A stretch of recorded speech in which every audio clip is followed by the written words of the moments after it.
सुरेंद्र चौहान जयपुर के इस वक्त की सबसे बड़ी खबर की बात करेंगे। कमिश्नरेट की सीएसटी टीम की कार्रवाई हुई है। नकली डीजल बनाने के मामले में कार्रवाई हुई है। अलग अलग जगहों पर यह कार्रवाई की जा रही है। चौमू, मदनगंज, बगरू क्षेत्र में कार्रवाई जारी है।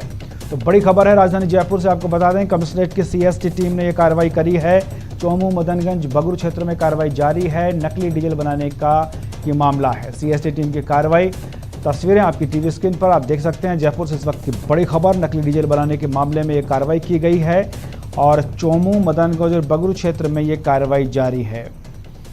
अलग अलग जगहों पर ये कार्रवाई की जा रही है और हमारे संवाददाता सौरभ गृहस्थी हमारे साथ जुड़ गए, उनसे बात करेंगे। जी सौरभ, आपसे जानना चाहेंगे क्या अपडेट है और क्या कार्रवाई है, कहाँ कहाँ अभी ये कार्रवाई जारी है? देखिए, मैं आपको बता दूं कि ये आपने जिस प्रकार से बताया, मदनगंज, चौमू और बगरू के अलावा भी अन्य इलाकों में ये कार्रवाई जो है वो फिलहाल जारी है। पुलिस को ये लगातार सूचना मिल रही थी कि नकली डीजल जो है वो बनाया जा रहा है।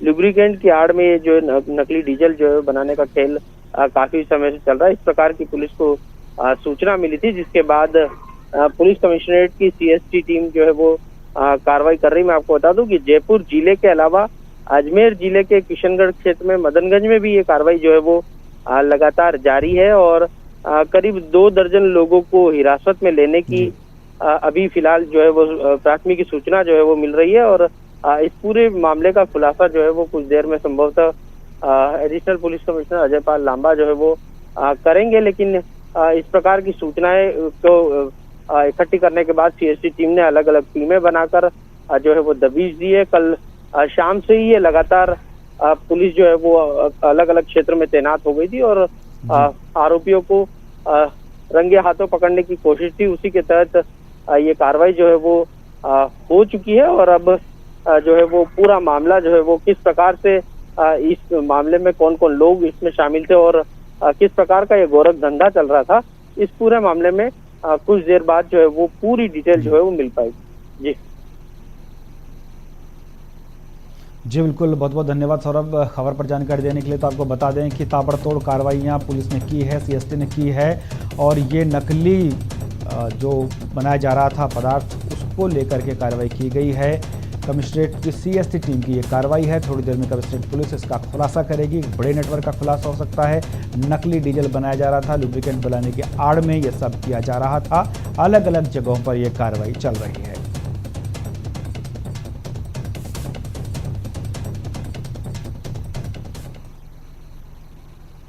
और इधर अजमेर के किशनगढ़ से बड़ी खबर है। ऑयल फैक्ट्री में पुलिस ने दबिश दी है। भारी मात्रा में पकड़ा गया ऑयल का कारखाना। पिछले लंबे समय से जानकारी मिल रही थी कि नकली ऑयल बनाने की शिकायतें यहां पर थी। टीम ने मौके से लिए सैंपल और पुलिस उप अधीक्षक पार्थ शर्मा, मदनगंज थाना प्रभारी राजवीर सिंह मौके पर हैं मौजूद और Anil petrol lubricant private limited के नाम से ये फैक्ट्री संचालित थी।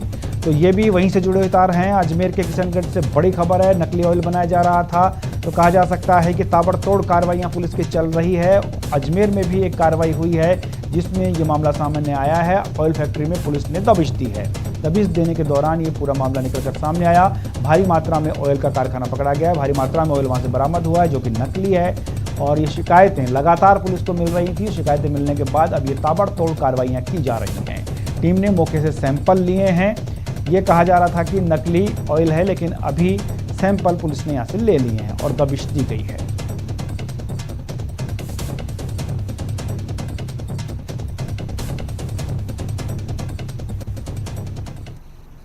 और अजमेर के पुष्कर से बड़ी खबर है, जहां पानी के हौद में डूबने से 2 भाइयों की मौत हो गई। फार्म हाउस में बने कच्चे हौद में नहाते वक्त ये हादसा हुआ है। शव का हौद से निकालकर उन्हें अस्पताल पहुंचा दिया गया है। भगवानपुरा गांव की ये घटना है। तो आपको बता दें कि भगवानपुरा में ये घटनाक्रम हुआ है, जहां पर पानी के हौद में डूबने से 2 भाइयों की मौत हो गई है। 2 सगे भाइयों की मौत। भगवानपुरा का मामला, हौद में नहाते वक्त ये हादसा हुआ है। फिलहाल शव निकालकर अस्पताल पहुंचा दिए गए हैं।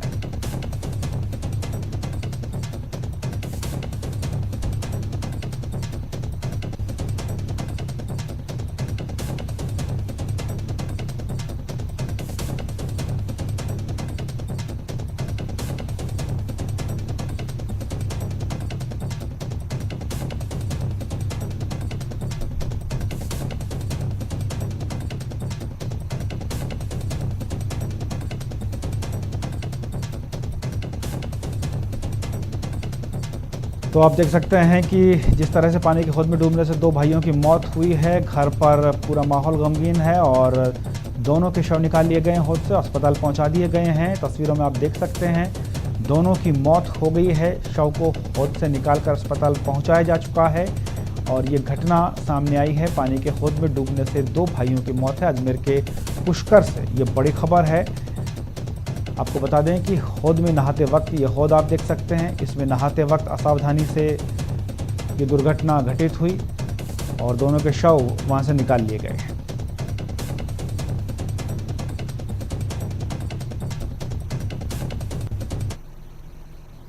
और राजधानी जयपुर में लूट की एक बड़ी वारदात हुई है। डेयरी कलेक्शन एजेंट से ये लूट हुई है। बाइक सवार 3 बदमाशों ने वारदात को अंजाम दिया है। बदमाशों ने एजेंट के 6.5 लाख रुपए लूट लिए हैं। शिपरापत थाने के थड़ी मार्केट की ये घटना बताई जा रही है। तो राजधानी जयपुर के थड़ी मार्केट यानी कि मानसरोवर से सटा हुआ इलाका, जहां पर ये लूट की वारदात को अंजाम दिया गया है, शिपरापत में लूट हुई है। शिपरापत थाना इलाके में ये लूट है। डेयरी कलेक्शन एजेंट था जिससे लूट की गई है। करीब 6 लाख रुपए की लूट बताई जा रही है और शिपरापत थाना इलाके का मामला है। बाइक सवार 3 बदमाशों ने इस वारदात को अंजाम दिया है। आपको बता दें थड़ी मार्केट की ये वारदात, जहां पर 6 लाख रुपए एक व्यवसायी के लूट लिए गए हैं। एजेंट थे, उनके 6 लाख रुपए लूटे गए हैं। शिपरापत क्षेत्र में लूट की वारदात हुई है। शिपरापत थाना इलाका लगता है, लेकिन मानसोर इलाके के थड़ी मार्केट में ये घटनाक्रम हुआ है। डेयरी कलेक्शन के एजेंट थे जिनसे 6 लाख रुपए लूटे गए हैं। 3 लोगों ने इस लूट को अंजाम दिया है और हमारे संवाददाता सौरभ गृहस्थी हमारे साथ जुड़े हैं। बात करेंगे सौरभ से। सौरभ, क्या कुछ अपडेट है खबर में?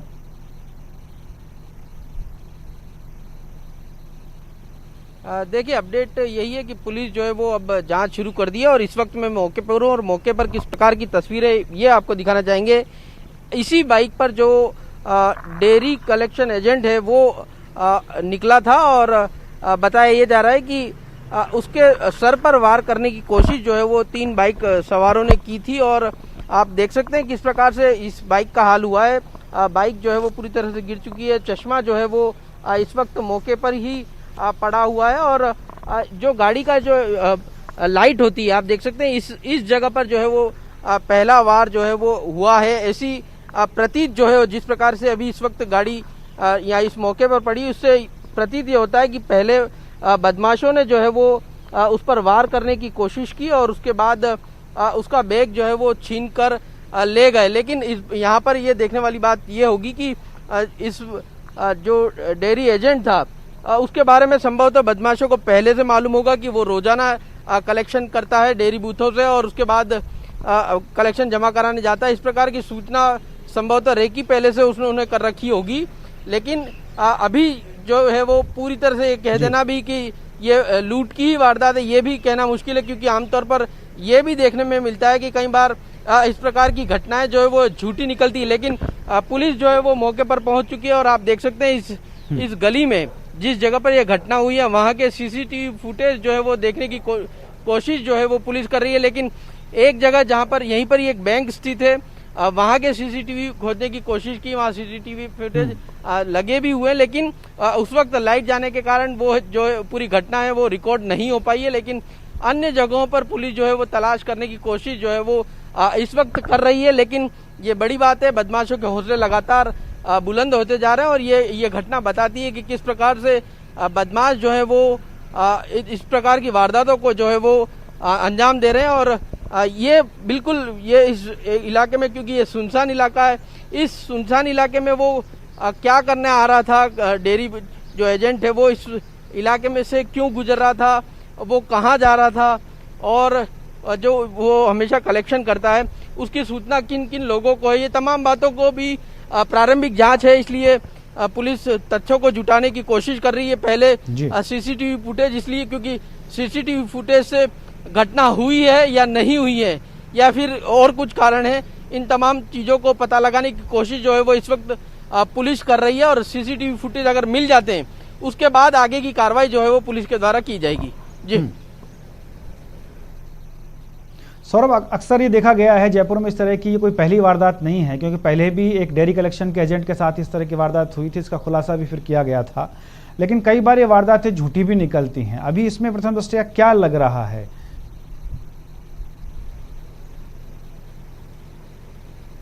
देखिए बिल्कुल आपने सही कहा। कई बार ऐसी भी बात सामने आती है कि जब ये वारदातें जो है वो झूठी निकलती हैं, इस प्रकार की बात जो है वो कही जाती है कि लूट हुई है, लेकिन पुलिस जरा तफ्तीश किए जाने के बाद मामला जो है वो उल्टा निकलता है। लेकिन इस वक्त क्योंकि जिस प्रकार से बाइक यहाँ पर पड़ी है, ये सुनसान गली है। सुनसान गली मतलब कि जो लोग यहाँ पर रहते हैं वो अपने घरों में ही दुबके हुए रहते हैं, और ये बस लोगों के आवाजाही के लिए ये जो सड़क है यहाँ पर ज्यादा मूवमेंट जो है वो इस वक्त भी, क्योंकि इस वक्त 10:30 बजे से ज्यादा का समय हो चुका है, लेकिन उस वक्त भी ज्यादा मूवमेंट नहीं है। तो आखिरकार वो इस गली से क्यों निकल रहा था, और जो बदमाश थे उनको क्या पहले से मालूम था कि इस गली से ये जो एजेंट है वो निकलेगा? इन तमाम चीजों के बारे में तफ्तीश की जानी है। लेकिन जिस प्रकार से पुलिस को सूचना मिली और सूचना मिलने के बाद पुलिस एक्शन में आई है और लगातार अब जांच जो है वो की जा रही है, और पूरे इस गली में जो है वो सीसीटीवी फुटेज खंगालने की कोशिश जो है वो पुलिस द्वारा की जा रही है। लेकिन अभी शुरुआती तौर पर पुलिस को एक भी सीसीटीवी जो है वो नहीं मिला है। जहां पर सीसीटीवी लगा हुआ था वहां पर भी जो है वो बिजली जाने के कारण जो है वो सीसीटीवी में रिकॉर्ड जो है वो नहीं हो पाए। लेकिन जो इस प्रकार की ये घटना है, बड़ी बात यह कि इस प्रकार की दिन दहाड़े लूट हो जाना ये अपने आप में कई तरह के सवाल जरूर खड़े करती है। जी पुष्पेंद्र। जी बिल्कुल बिल्कुल सौरभ, बड़ी घटना है। बहुत बहुत धन्यवाद आपको खबर पर जानकारी देने के लिए। तो आपको बता दें कि इस बड़ी घटना का ताल्लुक वाकई में लुटेरों से है या नहीं है, इसकी छानबीन पुलिस कर रही है। चूंकि जयपुर में इस तरह की घटनाएं, ये कोई पहली घटना नहीं है, इस तरह की घटनाएं जयपुर में होती रही हैं, और ज़्यादातर डेयरी एजेंट्स या फिर पेट्रोल पंप के जो लोग हैं उनके साथ इस तरह की घटनाएं ज़्यादा हुई हैं। अब देखना ये होगा, तफ्तीश का विषय है, पुलिस जांच करेगी और जांच के बाद ही हकीकत सामने आ सकेगी।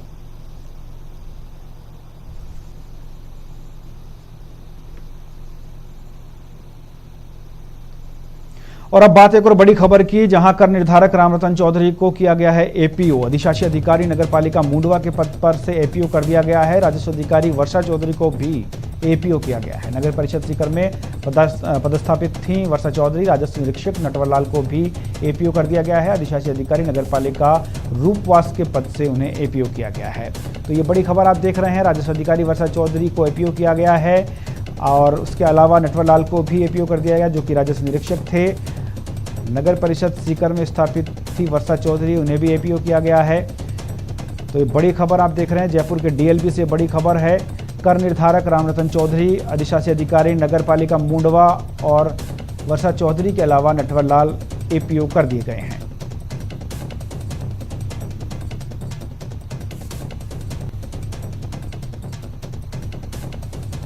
और आज से 4 दिन तक के लिए कृषि उपज मंडियां बंद रहेंगी। 28 अगस्त तक मंडियों में बंद रहेगा व्यापार। केंद्र सरकार के अध्यादेश के विरोध में ये फैसला हुआ है। शेष कृषक कल्याण शुल्क भी नहीं चुकाएंगे व्यापारी, आगामी फैसले तक अदा नहीं करेंगे ये शुल्क। इस तरह की बात सामने आ रही है। खाद्य पदार्थ व्यापार संघ का ये फैसला है। 28 अगस्त को फिर से बैठक होगी। 21 को एक दिन मंडियां बंद रखकर विरोध जताया था। केंद्र सरकार के अध्यादेश के विरोध में मंडी व्यापारी आर पार के मूड में नजर आ रहे हैं। प्रदेश के सभी 247 मंडियों में आज से 28 अगस्त तक व्यापार बंद रहेगा। गौरतलब है कि मंडी व्यापारियों ने 21 अगस्त को भी अपना कारोबार बंद रखकर विरोध जताया था। 28 अगस्त को फिर से संघर्ष समिति की बैठक होगी, जिसमें आंदोलन की रूपरेखा तय की जाएगी और इसमें बंद को आगे बढ़ाने का निर्णय भी लिया जा सकता है।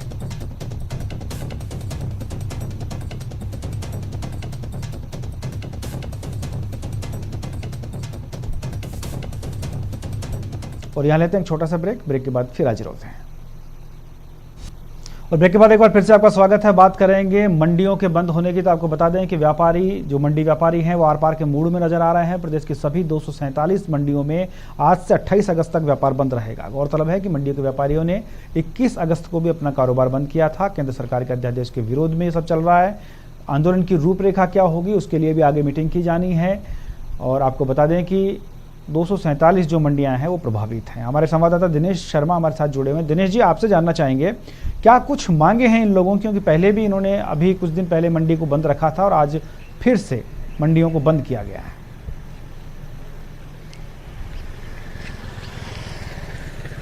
देखिए बखोर, मांग की जहां तक बात है तो विरोध जो है वो केंद्र के अध्यादेश को लेकर है। जून माह में एक अध्यादेश केंद्र सरकार लेकर आई थी, उसको लेकर विरोध व्यापारियों का ये है कि व्यापारियों का ये कहना है कि जो मंडियों से बाहर व्यापारी व्यापार कर रहे हैं उन पर किसी तरह की बाध्यताएं नहीं है। वो बिना लाइसेंस के व्यापार कर सकते हैं, बिना कोई टैक्स चुकाए व्यापार कर सकते हैं। लेकिन मंडी में बैठकर जो लोग व्यापार कर रहे हैं उन्हें तमाम तरह के टैक्स भी भरने पड़ते हैं और लाइसेंस की भी बाध्यता है। इससे मंडियों पर कहीं ना कहीं संकट आ गया है। व्यापारी पलदार जो यहाँ पर लोग काम करते हैं उनका रोजगार पर कहीं ना कहीं संकट है। इसको लेकर ये विरोध है और यही वजह है कि अब 4 दिन बंद का आह्वान यहाँ पर किया गया है।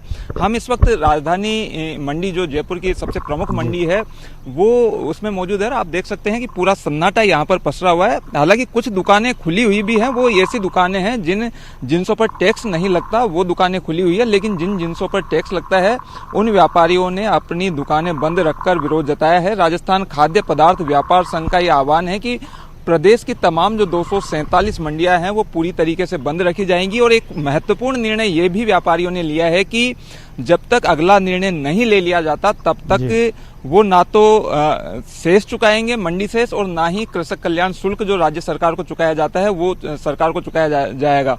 तो एक बड़ा राजस्व की हानि सरकार को भी होगी इस बंद के चलते। और एक निर्णय जो लिया गया है वो ये कि अभी इस आंदोलन को देशव्यापी बनाने की तैयारी है। जो आसपास के राज्यों की मंडियां हैं, चाहे वो पंजाब हो, हरियाणा हो, चंडीगढ़ हो, उनसे संपर्क किया जा रहा है। और इसके साथ ही अखिल भारतीय स्तर का जो फेडरेशन है उससे भी संपर्क करके इस मांग को जो है देशव्यापी स्तर पर उठाने की तैयारी है। पिछले दिनों जो बंद हुआ था 21 अगस्त को, उस दिन व्यापारी एकत्रित हुए थे, उन्होंने प्रदर्शन भी यहाँ पर किया था। लेकिन अब केवल 4 दिन का बंद का आह्वान यहाँ पर रखा गया है और सभी 247 मंडियों में ये बंद है। इससे कारोबार की अगर बात की जाए भंवर, तो बड़े स्तर पर कारोबार प्रभावित होगा। तकरीबन 1500 करोड़ का टर्नओवर सभी जो 247 मंडियां हैं उनमें इतना टर्नओवर होता है। और राजस्व जो सरकार को जाता है हर दिन तकरीबन 60 करोड़ का राजस्व सरकार को जाता है। तो ये बड़ा नुकसान इस हम कह सकते हैं कि हड़ताल के चलते होने वाला है। तो केंद्र सरकार का जो अध्यादेश है उसको लेकर ये विरोध है। इसके साथ ही केंद्र सरकार और राज्य सरकार की जो नीतियां हैं उनका लगातार व्यापारी विरोध जता रहे हैं। उनका ये कहना है कि जिस तरीके से बाहर के व्यापारियों के लिए छूट है उसी तरीके से मंडी में जो व्यापारी लगातार व्यापारियों का विरोध जारी है। और बहुत बहुत धन्यवाद आपका खबर पर जानकारी देने के लिए। तो आपको बता दें कि राजस्व का नुकसान तो होगा ही होगा। इसके अलावा इसे सिर्फ एक राज्य तक सीमित नहीं रखा जाएगा बल्कि आसपास के राज्यों से भी संपर्क किया जा रहा है। इसमें पंजाब, हरियाणा और चंडीगढ़ शामिल हैं और इसे देशव्यापी बनाने की कोशिश की जा रही है। केंद्र सरकार के अध्यादेश के खिलाफ ये व्यापारी एकजुट होकर मंडियों को बंद करा रहे हैं और आगे की रणनीति भी जल्द तय करेंगे।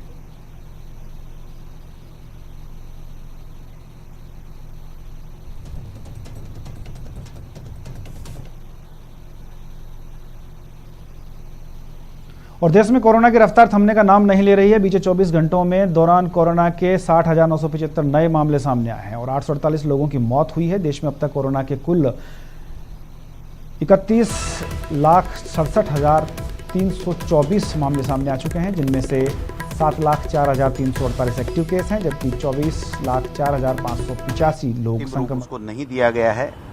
मैं समझता हूं जैसा कार्यक्रम बन रहा है इसी सप्ते में आदरणीय माकन जी आएंगे, हम लोग बैठ करके चर्चा करके और संभाग वाइज उस संभाग में होने वाले जिले, उन जिलों के प्रमुख नेताओं और कार्यकर्ताओं से फीडबैक लेंगे कि संगठन का नया स्वरूप कैसा हो, सरकार की योजनाओं की अंतिम छोर तक पहुंच हो, क्या कमियां खामियां रह रही हैं, वो गांव के लोग क्या फीडबैक कांग्रेस का कार्यकर्ता देता है, उससे हमें सरकार में और ज़्यादा बेहतर तरीके से काम करने में मदद मिलेगी।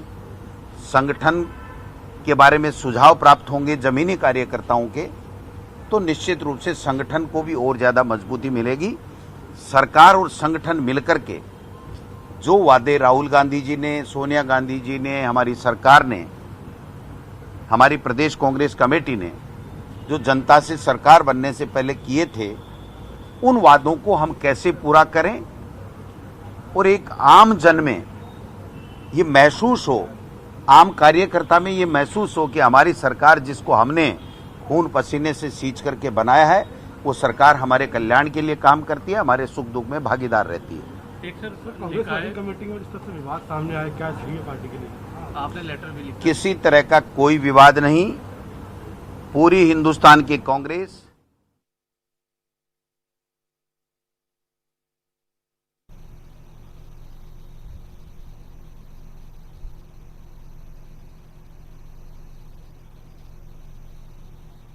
और अभी आप सुन रहे थे पीसीसी चीफ डोडासरा को, जो बता रहे थे कि कांग्रेस में क्या कुछ हो रहा है, कोई फूट नहीं है, ये उन्होंने कहा। चलिए अगली खबर की तरफ बढ़ते हैं आगे। देश में कोरोना की रफ्तार थमने का नाम नहीं ले रही है। पिछले 24 घंटों में कोरोना के 60,975 नए मामले सामने आए हैं और 848 लोगों की मौत हुई है। देश में अब तक कोरोना के 31,67,324 मामले सामने आ चुके हैं, जिनमें से 7,04,348 एक्टिव केस हैं, जबकि 24,04,585 लोग संक्रमण मुक्त हो चुके हैं। वहीं कोरोना की वजह से 58,390 लोगों की मौत हो चुकी है। तो कोविड-19 केस का पूरा ग्राफ आप स्क्रीन पर देख सकते हैं। आपको बता दें कि मरधुरा में महामारी की तेज रफ्तार है। आज मिले रिकॉर्ड के मुताबिक 695 नए केस हैं, 6 की मौत हुई है। कुल मरीजों का आंकड़ा 72.6 हजार पार है।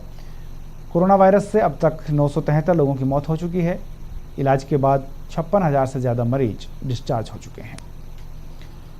बात करें जोधपुर की, तो जोधपुर में 10,856, जयपुर में 9,133, अलवर में 6,946, कोटा में 4,387, बीकानेर में 3,962, अजमेर में 3,729, पाली में 3,691, भरतपुर में 3,540, सीकर में 2,382 और नागौर में यह संख्या 2,213 है।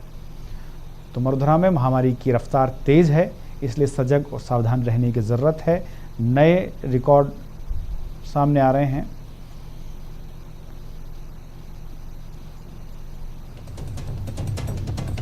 और हमारे साथ हमारे साथी रिपोर्टर्स जुड़े हुए हैं।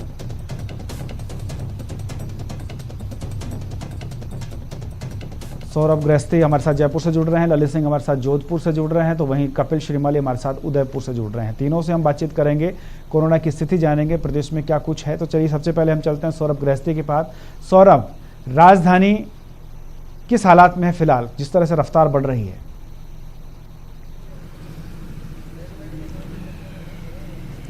देखिए, अब बात की जा रही है अनलॉक 4.0 की और 1 सितंबर से वो संभवतः लागू भी होगा, लेकिन कोरोना की रफ्तार जो है वो थमने का नाम नहीं ले रही है। राजधानी में रोजाना नए रिकॉर्ड जो हैं वो मिल रहे हैं, क्योंकि कोरोना के पेशेंट लगातार बढ़ते जा रहे हैं। आज सुबह 10:30 बजे की रिपोर्ट में भी 115 नए मामले सामने आए, जबकि राजधानी में 3 लोगों की कोरोना के चलते मौत भी हो चुकी है। तो कोरोना का खौफ जो है वो लगातार जारी है, लेकिन लोग जो है वो कोरोना की जो गाइडलाइन है उसको पालन करते हुए नजर नहीं आ रहे हैं। जिस प्रकार के शहर के बाजारों के हाल हैं, उससे साफ पता पड़ता है कि अब लोगों ने ये मान लिया है कि कोरोना जो है वो रहेगा, और एहतियात की जो बात है वो एहतियात जो है वो बिल्कुल भी अपनाते हुए कई लोग नजर नहीं आते। यही कारण है कि कोरोना के नए मामले जो है वो लगातार मिलते जा रहे हैं। और अब चूंकि राजधानी जयपुर में कुल 9,000 मामले जो है वो हो चुके हैं, जबकि 3,000 जो है वो एक्टिव केस फिलहाल राजधानी में बने हुए हैं। जी बिल्कुल सौरभ, लेकिन जिस तरह से आप कह रहे हैं कि लोग एहतियात नहीं बरत रहे हैं, तो ऐसे में उनके खिलाफ कार्रवाई करने का प्रावधान भी है। तो क्या कुछ कार्रवाइयां इस तरह की सामने आ रही हैं?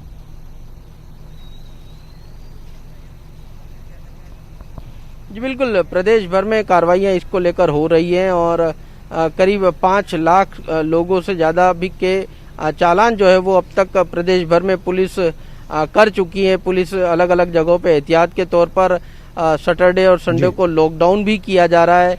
जिन जिन जगहों पर मामले बढ़ते हुए नजर आ रहे हैं, वहाँ पर जो है वो पुलिस द्वारा जो है वो नाकेबंदी भी की जा रही है और कर्फ्यू भी लगाया जा रहा है। मतलब सरकार और प्रशासन की ओर से सजग रहने की भी जरूरत है, क्योंकि सरकार और प्रशासन के साथ साथ हम भी सजग रहें, ये हमारी जिम्मेदारी बनती है। हमारे साथ ललित सिंह जुड़े हुए हैं, जोधपुर से बात करेंगे। ललित जी, किस तरह का जोधपुर में फिलहाल देखा जा रहा है कोरोना का जो कहर है, जोधपुर किस दौर से गुजर रहा है?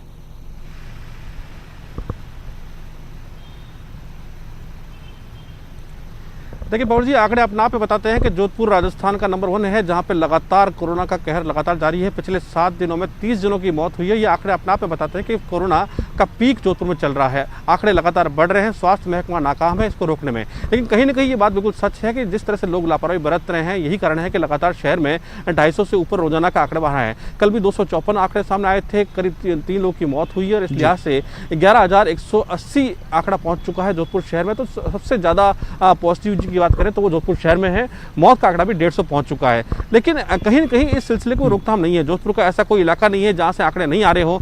हर इलाके से 2 से 3 मरीज रोजाना सामने आ रहे हैं और अस्पतालों में लगातार सैंपलिंग हो रही है। हालांकि सैंपलिंग की बात करें तो जोधपुर में लगातार सैंपल हुई है। 3 लाख से ज़्यादा सैंपल टेस्ट जोधपुर हो चुके हैं, तो ये भी अपना आप एक रिकॉर्ड है। लेकिन स्वास्थ्य महकमा कह रहा है कि ज़्यादा टेस्ट हो बिल्कुल रहे हैं। 3 लाख से ज़्यादा सैंपल जोधपुर में लिए जा चुके हैं, लेकिन स्वास्थ्य महकमे के मुताबिक अभी और सजग और सावधान रहने की जरूरत है। हमारे साथ उदयपुर से कपिल श्रीमाली जुड़े हैं, उनसे बात करेंगे।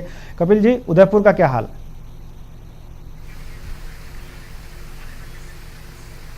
देखिए, उदयपुर में भी लगातार संक्रमित मरीजों की संख्या में इजाफा हो रहा है। अगर सुबह से अभी तक की बात करें तो 1495 लोगों की रिपोर्ट प्राप्त हुई है और उसमें 9 लोगों में कोरोना संक्रमण की पुष्टि हुई है। उदयपुर में कुल संक्रमित मरीजों की संख्या इस समय 2372 हो गई है। जुलाई महीने में ये संख्या सिर्फ 600 की तादाद में बढ़ी थी, लेकिन अगर अगस्त महीने की बात करें तो अब तक 1000 से ज़्यादा मरीज अगस्त महीने में उदयपुर में बढ़ चुके हैं। तो ये एक चिंता का विषय है। और आज जो 9 पॉजिटिव मरीज सामने आए, ये सभी के सभी नए संक्रमित मरीज हैं जिनके सोर्स की जानकारी ना तो इन मरीजों को है और ना चिकित्सा विभाग इनके बारे में पता लगा पा रहा है। तो ये एक बड़ी चिंता का विषय है। जिस तरह से मरीजों की संख्या में इजाफा हो रहा है, उसको लेकर जिला कलेक्टर ने होम आइसोलेशन की गाइडलाइन भी उदयपुर में जारी कर दी है। लेकिन एक अच्छी खबर ये है कि रिकवरी भी काफ़ी तेजी से हो रही है। सिर्फ कल की बात करें तो 100 से ज़्यादा मरीज उदयपुर में रिकवर हुए और एक्टिव केसेस सिर्फ 474 बने हुए हैं। जी बिल्कुल, बहुत बहुत धन्यवाद आपका सौरभ, ललित और कपिल, आप तीनों का बहुत बहुत धन्यवाद खबर पर जानकारी देने के लिए। तो आपको बता दें कि हमें बहुत सजग और सावधान रहने की ज़रूरत है। हमें तमाम गाइडलाइंस का पालन करने की भी ज़रूरत है, क्योंकि अभी कोरोना ख़त्म होने का नाम नहीं ले रहा है। चलिए अगली खबर की तरफ रुख करेंगे। अगले सप्ताह जयपुर आएंगे प्रदेश के प्रभारी अजय माकन, ये बड़ी खबर आ रही है। कांग्रेस प्रदेश अध्यक्ष गोविंद सिंह डोटासरा का बयान आया है। संभाग स्तर पर प्रमुख नेताओं से मिलकर फीडबैक लेंगे। नई टीम और कामकाज का भी फीडबैक लिया जाएगा। तो अगले सप्ताह पहुंचेंगे यहाँ पर माकन। आपको बता दें कि कांग्रेस प्रदेश अध्यक्ष गोविंद डोटासरा का बयान आया है। संभाग स्तर पर प्रमुख नेताओं से मिलकर उनका फीडबैक लिया जाएगा। संगठन को मजबूत करने की कोशिश की जाएगी और अगले सप्ताह तक जयपुर पहुँच जाएंगे प्रदेश प्रभारी अजय माकन।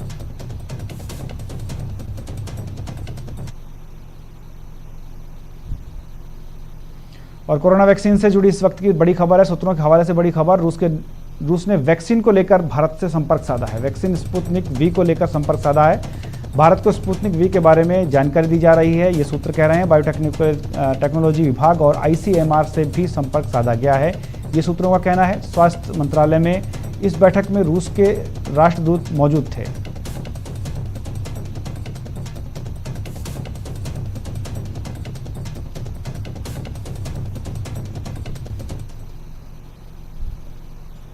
और इस खबर के साथ आज के इस बुलेटिन में इतना ही। नमस्कार।